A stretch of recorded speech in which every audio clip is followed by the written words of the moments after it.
Hey guys, Dalton here with US Steam, and today I'm going to show you the FALCON Plus steamer. FALCON's been around for a long time. It's a product that we've had that works really, really well. And today I'm going to show you using the FALCON on a car detail.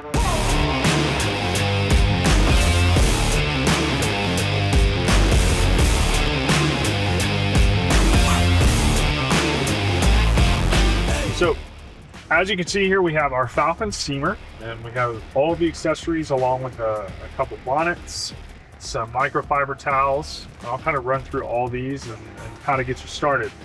So first off, make sure your hose is not damaged as it comes out of the box. They're very durable, but sometimes shipping they can be damaged, so keep an eye on that. We have our two large brushes, which are going to be our large triangle with clips, and then our large floor style brush with clips. Get rid of those. The single hole and 3-hole nozzles, and I'll elaborate on that in a little bit.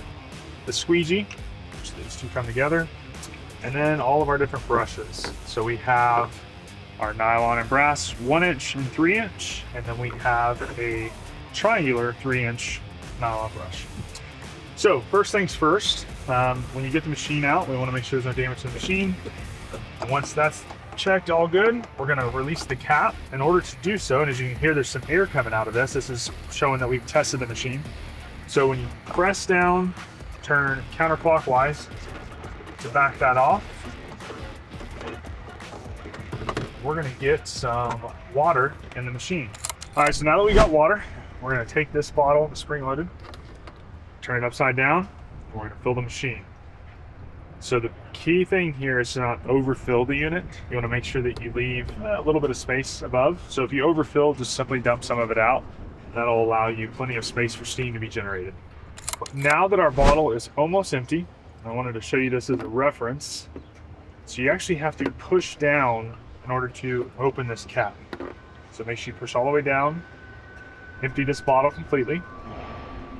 One full bottle is going to be the perfect amount to get started. So one full bottle, and again, turning it over, press the cap, make sure it actually releases all the water out. So one full bottle will be the ticket. Cap, you're going to turn clockwise. You're going to get it started. There you go. You might have to push down just ever so slightly to get it turned. And if you'll keep pushing, it's actually spring loaded. You can actually see, so pressurized spring there at the top. As you close that, turning clockwise, just keep pushing down, and as you get close to the end, you'll need to push down, give it one good final snug, good tight, hand tight's plenty. And now we're ready to go through and plug it in and get started. So we're going to set this off to the side, go ahead and get it started. We're going to plug it in using a 12 gauge extension cord, no thinner than 12 gauge, it's critical. It can damage the machine very quickly and actually void the warranty. So make sure it's at least 12 gauge. 25 foot is recommended at the most, 50 at an absolute max, but minimum thickness at 12 gauge. So now we have this ready, plugged in. Now that we've turned the machine on, I want to go through the buttons here just to reiterate how it works. So you have 3 different buttons here on the front of the machine. So we have a master power switch, we have a steam button, which actually needs to be on in order for the machine to actually generate steam. And then this last button is going to be our water burst feature, which we'll go over later in the video. The gauge will move to about the 4 mark, and that is going to reference that it's at its capacity. The key thing to note is it's going to take about 10 minutes to heat up the first time you use it for that day or that setting. Again, as the paper in your box has as well here on the machine, you can see the QR code. If you have any questions, concerns, just scan that and it'll take you to our resources page, give you everything you need to know. So today we're going to be detailing a car. So the big thing that you can take away from any time you're going to do a car is pretty much these 2 attachments right here. So it's going to be our large triangle with clips and our single hole nozzles. That will pretty much do the entire car, but I'll show you how to use all the different attachments within the car itself. All of the attachments do interchange directly at the hose handle. You can also take the extensions and connect them accordingly if you need it. You have a hard to reach area. Obviously with a car, probably not necessary, but they're there. We have the small brushes, again, and the large brushes. Today I'm going to use mostly the large 3-inch nylon brush. Now the key with the brushes when doing a car detail, I recommend never using the brass on any upholstery or anything interior wise. If you just stick with the nylon, the 1-inch or 3-inch, you can pretty much do everything and you won't damage the surface. When you start getting that brass against some of the plastic within the car, maybe the floor mats or headliner, things like that, even the seats, you're going to damage it very quickly. We could use the squeegee for the windows if we like. What I find a lot of people do, a lot of our customers actually like to use a towel with steam and keep it really simple. But this is a good option if you would like. So we'll take this guy, put it together, it just slides on like this. Take these little caps, push them off, and then tighten them up once you slide this on. So we'll put that together. And then one of the things to talk about is the 3-hole nozzle. I've got a lot of detailers that really love this feature and some that don't use it at all. But what happens is the triangle brush is designed to work with that 3-hole nozzle. And internally there's these 3 ports for steam to come out. This brush adjusts about 90 degrees, give or take. And when you adjust it, and we'll show this later in the video, but when you adjust it, it changes the spray pattern. So from direct to a wide spray pattern. It helps when you're cleaning, like let's say up on a dashboard or kind of a tight, hard to reach area. So that's really valuable there. And then most of the time, like I said, I'm going to use the single hole nozzle, the 3-inch nylon brush, and that's what we're going to do the vast majority of the car with.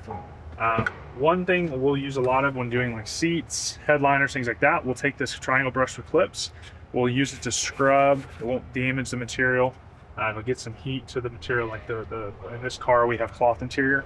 I'll note that if you have leather, obviously be very careful, very quickly, very light pressure. And when you have leather, I really recommend that you use some sort of towel or bonnet. We have these terry cloth bonnets that you can purchase. They're washable, reusable. But this is something you can put on as well to help make it smoother. So when you actually do that, it actually will create almost like an extraction process. It's really unique because it gets so hot behind the towel, it will actually absorb the dirt into the pores of the towel rather than you having to wipe it all up. So it makes your mess a little bit less as you're cleaning and really helps to penetrate really deeply into the pores of the material. Obviously, detailing a car, you can never have too many microfiber towels. So we'll use this in a couple areas as we steam and make a mess. We'll kind of wipe up and go down through that. All right, so now our machine is hot and ready, and I want to go through all the different kind of things to note that first initial heat cycle. So first thing, whenever you start the machine for the first time out of the box, you're probably going to be longer than normal. Typically it's going to be 10 minutes, but usually the first time is around 15. So if it takes a little while, don't panic, it's very normal. One thing to note that can happen in the first initial heat cycle is that it can actually build an air pocket inside the machine. So it'll read the 4-bar, say, hey, it's ready to go. But when you go to plug it in, it'll actually, and you pull the trigger or turn the trigger on, it'll actually deplete air and drop really quickly. Just give it another minute and it'll reheat, recycle. So nothing to be worried about. Now we have our, I want to talk about our 3 power buttons, just kind of so you understand all of them. The main power switch, again, turns the machine on and off, so we provide power to the main board. This switch is our steam switch. Both of these have to be on in order for the steam to be generated. If you leave this off, you're not going to get any steam out of the machine when you plug the hose in. So make sure this is on. This last button is for our water burst feature. I'll show how to use this on the hose in just a minute, but for now, I want to just explain that leave this off unless you need that extra burst of hot water, which I'll show when we're actually detailing the car. Lastly, the green light will illuminate, and that will tell you that the machine is at capacity. Whenever that green line is solid and you see the gauge around the 4 mark, that's going to tell you the machine is ready to go and ready to use. So the next thing is we're going to plug the hose in. Now the critical point here is going to be making sure the hose is locked in place. So when you push the hose in, you should hear a small click, and then you shouldn't be able to pull it out. So it should be locked in place. And this is great because what this does is, one, make sure the hose will actually work being plugged in all the way. So if you things to notice, for some reason the machine's not working, but it shows pressure and you got the hose plugged in, always check that connection. And 2, it allows you to actually pull the machine around via the hose versus actually having to pick it up and carry it around. The hose itself has 2 buttons. So we have basically a main power switch for the steam. So this is going to turn it on to a medium setting. And then we're going to have a high setting by turning this button on simultaneous. Over here, this same button, if we push down, it's spring loaded. This is going to be our water burst feature. So again, I'll show you guys that whenever we are using it on the car. But basically, to get this thing going, we're just going to fire up the first one. Always note that you're going to have some water come out the first time. And then you're going to get your steam, kind of clean that out. And you'll get a little bit of a moisture spritz, but not a ton.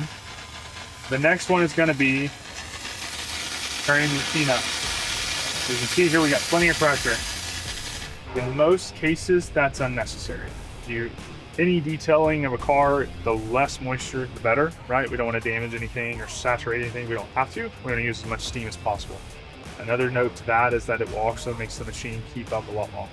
All right, so now that we've ran through the machine, we're going to start some cleaning. So, first spot, we're going to start here in the front seat of the car. And I'm actually going to utilize the single hole nozzle without the brush head. What we're gonna do is clean these cup holders and all these tight little areas around the shifter, right? All the areas that are really hard to reach and simply just need pressure. A lot of times people use air, but to clean them, you need some sort of moisture and chemicals to damage the surface.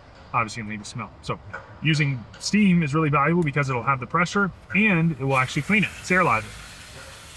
So we're gonna get in here in the cup holder, kind of just work it around a little bit, right around the shifter boot, and in this area where a lot of chains and grime and sticky stuff all gets built up. So all you do then is take your terry cloth or your microfiber, just simply wipe up.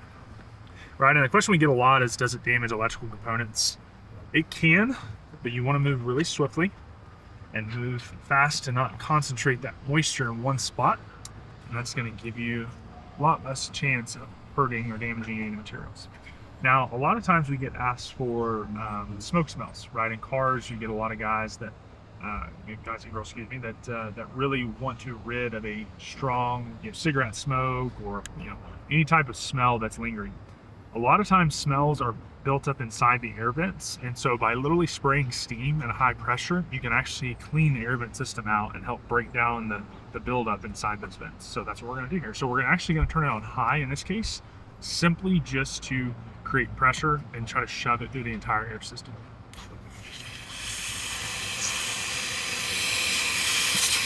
So as you can see, we'll start to get steam out of other holes. That's a good sign. That's going to tell us that we're getting through the entire air system. You'll actually see it coming out on the floorboard through the cabin filter. Again, we're just really cleaning that system. So if you have any lingering smells, it's really valuable to do this. And it's a really simple process.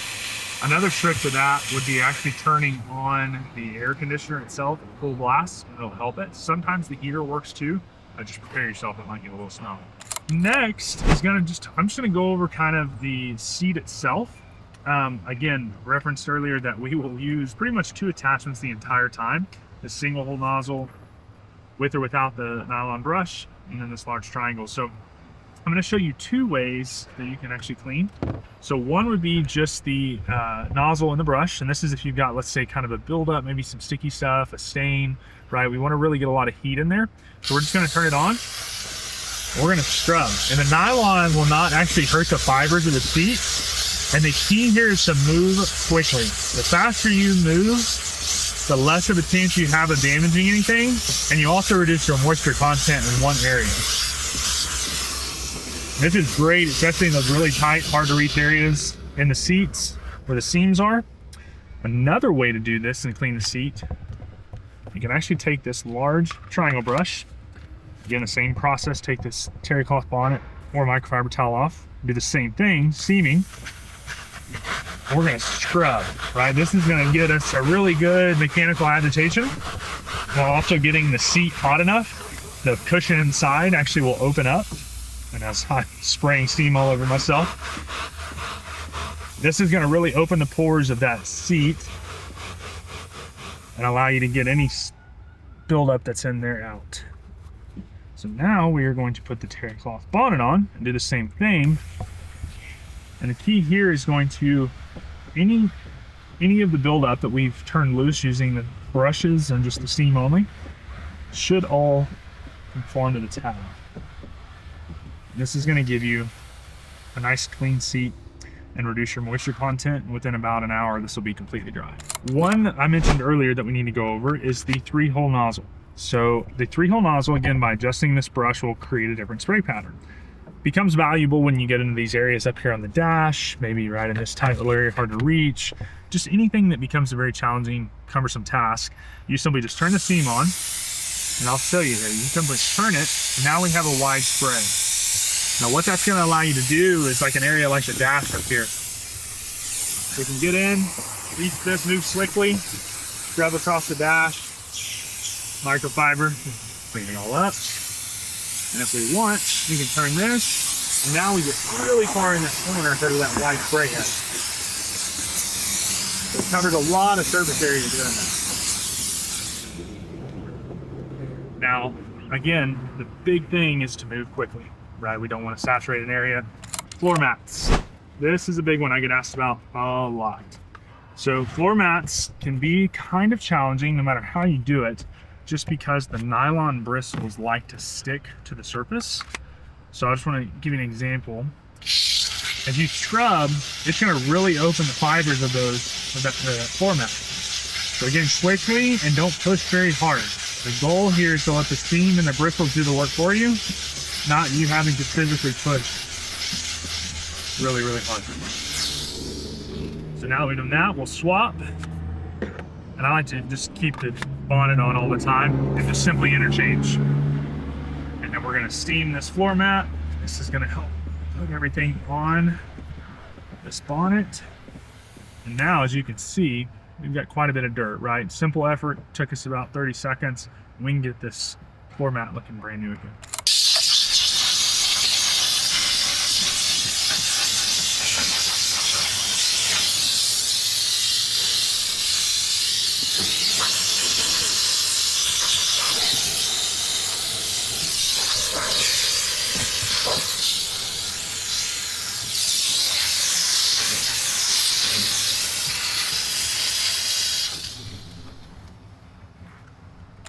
So one of the key areas that you'll find smells are stuck are headrest. From oils, from hair, hairsprays, right? You name it, it'll be stuck in the header. So a key thing to do here is to really get it hot enough by just simply scrubbing.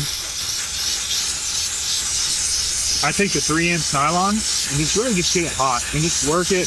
And the goal behind this is to get it hot enough that it pushes the smell to the surface or any buildup that's here. And again, lastly, you just take the triangle brush with the towel and steam this. And this is going to get the majority of whatever that is out, if not all of it, the first try. If this is an older car that's got a lot of buildup and a lot of miles, a lot of years, the key here is again just to work it with a lot of heat. And that's where this bonnet becomes really helpful because it contains the steam, really creates a ton of heat, and you can just simply just do this. Stay in one spot, really slow, like an iron almost, and just work it really, really slow. And that's gonna help you get the smell and any buildup in that headrest out. But now we're in the back of the car, and whether you've got kids or you just got a car that's heavily saturated with a lot of dirt, you'll get a lot of your smells and a lot of the detail needs to be done back here. So again, same process with cleaning the seats, the headrest. But the big thing we see a lot in the back seat of the car is the headliner. Just stuff gets thrown up there and it makes a mess. So the big one here, single hole nozzle, 3-inch nylon, and then the triangle brush with clips with a towel or a bonnet, either way. And we're going to move, again, the key here to move quickly, steam on. We're gonna scrub, right? Pretty smooth, pretty fast. I'm not putting a lot of pressure. The goal here is just to get that headliner kind of agitated. And then we're going to switch attachments.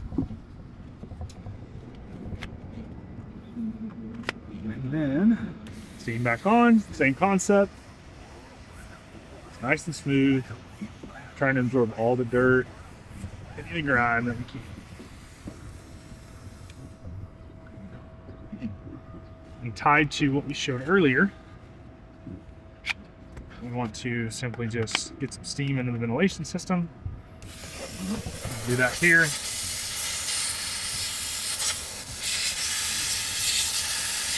Might be hard to see on the video, but we actually have steam coming out of the air system at the front of the car right now. And that's a good sign. That means we're really getting it nice and clean.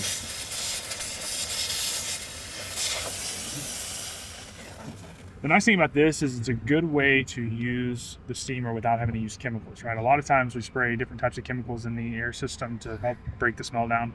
And they work, they just simply mask the smell. And the steam itself will actually break down the buildup within the air system. So it'll remove it, and then you don't have to worry about it moving forward. So next big target area for cleaning a car is gonna be these door panels. Right here where the seam is, where the armrest and the door panel come together, this gets a lot of stuff inside it. It builds up grease, from your elbows, builds up, just food and all kinds of remnants. We have dogs, the pet hair gets stuck in there, things like that. So the big thing to utilize is a single hole nozzle, just a little steam pressure, and a towel. Move quickly and dry up your mess quicker the better. The goal here is to try to minimize the moisture content so we don't worry about damaging that surface. So we're gonna do a little steam, a little dry. A little bit of steam, kind of blowing everything out, and a little dry. And again, the key here is to keep that moisture content down. That way we don't damage anything. Now, on this plastic surface, a lot of times you'll get stains, and the key here is going to be to use the single hole nozzle with the 3-inch brush, and just simply scrub real lightly. I'm not putting any pressure. I'm letting the steam do the work. Again, same concept. Just towel on and dry that up. Right here around the speaker. We want to move quick. Not try to get a ton of moisture in the speaker itself. You don't want to damage that. Just use that towel. Right here at the door frame as well, it's great. Again, you just take the brush off. We'll simply just blow into these cracks and crevices. You'll get a lot of buildup in this, especially as your foot drags here, right when you get in and out of the car. Things fall out of the seats and into these. And this is where a lot of our smells will come from. A lot of the nasty grime will build up right there. Now, if you ever find yourself in a situation that you're trying to remove window tint, we have a lot of auto detailers that will use this, or automotive shops or dealerships, if you will. They take a towel or a bonnet, clamp it on this large triangle brush, and you turn it on. I'm not going to because it will move very quickly, but you simply just massage the window. And what that's going to do is basically release the glue. That glue behind that tint, when you try to peel it off, it's going to turn the window solid where you can't see through it. But by using this, it'll get it hot enough. A lot of people just use a heat gun, but the steam is nice because it really gets it really quickly. You can peel that window tint off, or any stickers that you might get on here. If the kiddo slaps a sticker on here, it'll make it a lot easier, a lot faster. So the key here is to, again, make sure you have a towel or some sort of terry cloth bonnet like what we have here, and massage it nice and slow, and then peel that sticker off, and it'll remove the glue residue. Our steamer is not a pressure washer, so I wouldn't recommend washing the entire car, but a lot of times it's really valuable when it comes to the engine bay. Now in the engine bay, you get a lot of these tight little small areas, right? Lots of nooks and crannies that are really hard to get to with just water. And the steam nozzle is so small that it'll actually pinpoint those areas and get a lot of pressure, a lot of heat, and help remove a lot of dirt and grime and build up. So if you're pretty anal about things looking nice like me, steamers are great because it'll actually get in there and really detail the engine bay. So what you're gonna do is simply just get in here with the single hole nozzle. You're just gonna get some pressure in these tight little areas, these little corners, any crevice, right? Any of the plastic material, obviously right up in here, under the hood, hard to reach areas. And the nice thing about this is you don't have to worry about saturating any electrical components with it like you would with a power washer. But then still all this stuff, right? Anything that gets pretty dirty.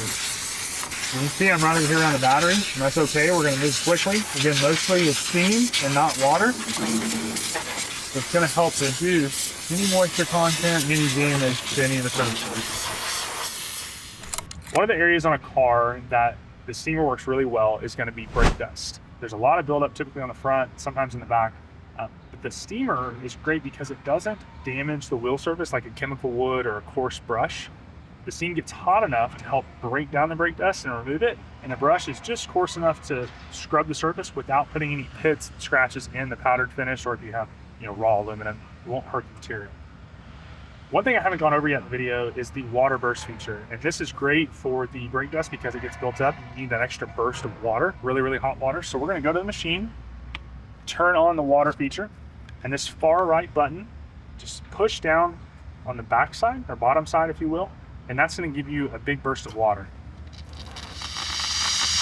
So this is really great when you're steaming these wheels because it gives you a ton of moisture to help break everything down. So we're going to turn the steam on, and I'm going to hit the water burn at the same time. You can see I'm getting a lot of water.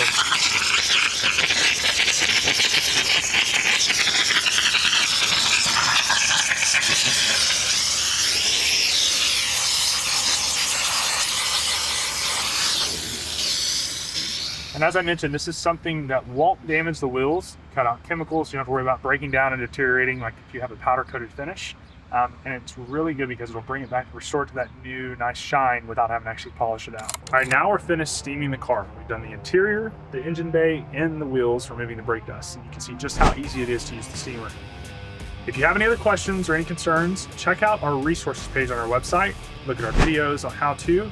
But if there's more that you need, give us a call, and we really appreciate your business. Thank you.